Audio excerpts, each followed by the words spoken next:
Jadi meludah di masjid itu merupakan kesalahan. Lalu kafaratnya, dendanya untuk menghapus kesalahan itu menguburnya.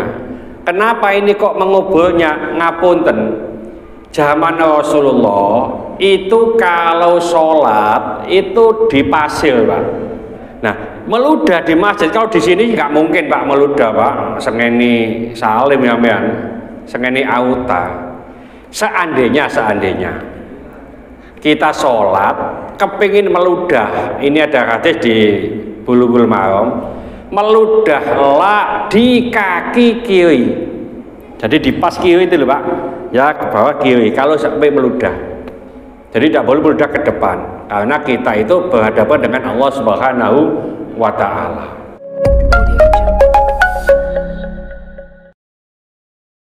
Assalamualaikum warahmatullahi wabarakatuh. Bismillahirrahmanirrahim. Alhamdulillahirabbil alamin, wassalatu wassalamu ala asyrafil mursalin sayyidina wa habibina wa syafi'ina Muhammadin wa ala alihi wa sahbihi ajma'in wa man tabi'ahu bi ihsanin ila yaumidin, amma ba'd. Bapak-bapak, ibu-ibu jamaah Masjid An-Nur Taman Suko Asri Sidoarjo rahimakumullah. Kita lanjutkan kajian kita di kitab Mukhtarul Ahadits An-Nabawiyah. Bismillahirrahmanirrahim. Al-busaqu fil masjidi khati'atun. Meludah di masjid itu merupakan kesalahan. Wa kafaratuha dafnuha, dan untuk menebusnya yaitu membersihkan atau menguburnya. Jadi dafnuha itu menguburnya, menggalinya. Ini hadisnya rawahu Syaikhan, riwayat Bukhari Muslim. Jadi meludah di masjid itu merupakan kesalahan. Lalu kafaratnya, dendanya untuk menghapus kesalahan itu menguburnya. Kenapa ini kok menguburnya? Ngapunten, zaman Rasulullah itu kalau sholat itu di pasir, Pak. Ya, jadi sholat di pasir. Ngapunten, ada yang namanya Ustadz Makhrus, Tambak Sumur sana, Pak. Beliau itu alumni Langitan, terus ke Saudi Arabia, di sana jadi tukang azan di masjidnya Bin Bas. Pulang ya, itu membuat sesuatu yang sangat berbeda. Sholat sesuai dengan Rasulullah, tidak boleh di karpet, tidak boleh di keramik. Omai keramiknya diteteli, ono pasir. Jadi sholat itu tidak boleh pasir. Sholat pakai sandal, ya. Jadi sholatnya pakai sandal. Jamaah itu sandalan, ya di pasir. Kalau sholat itulah Idul Fitri gitu ya, ya di apa? Di tanah lapang gitu, tanpa sajadah, tapi pakai sendal. Nah, ya tidak begitulah. Ya, zaman Rasulullah memang tidak ada karpet. Soalnya sih, mana wong dodol karpet bae. Ya. Nah, meludah di masjid, kalau di sini nggak mungkin Pak meludah, Pak. Sengeni salim ya, Mbak. Sengeni auta. Seandainya kita sholat kepingin meludah, ini ada hadis di Bulughul Maram, meludahlah di kaki kiri. Jadi di pas kiri itu loh Pak, ya ke bawah kiri kalau sampai meludah. Jadi tidak boleh meludah ke depan, karena kita itu berhadapan dengan Allah Subhanahu wa Ta'ala. Ya, jadi zaman dulu itu ya gitu.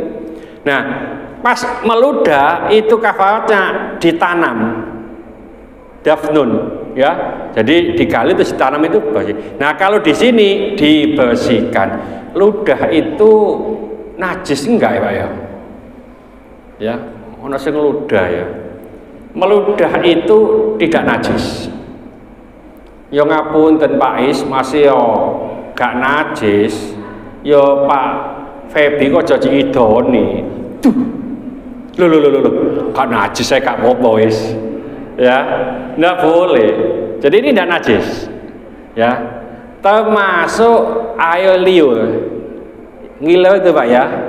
Itu kalau tidurnya tidak pakai bantal, artinya kepalanya itu lebih rendah dari perutnya, air liurnya ini najis karena dari perut besar. Kalau bantalnya tinggi, lebih tinggi dari perutnya, air liurnya ini tidak najis. Itu menurut Imam Syafi'i. Ya, jadi ini iso bantalan.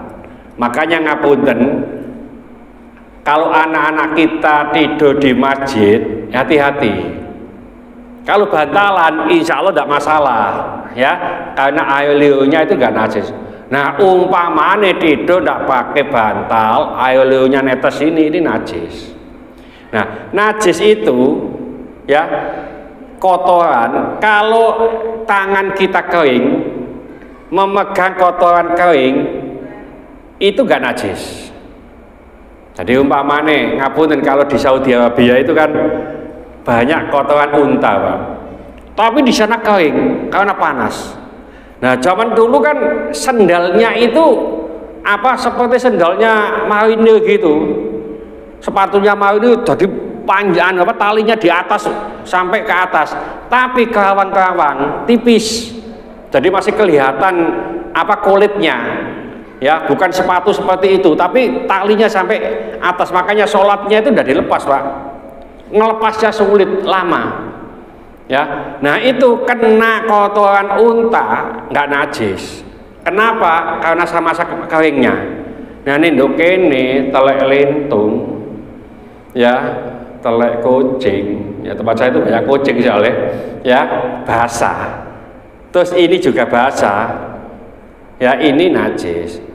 Kalau telek kucingnya kering, kita kering, terus kedemok, ini tidak najis. Jadi kering sama kering tidak najis.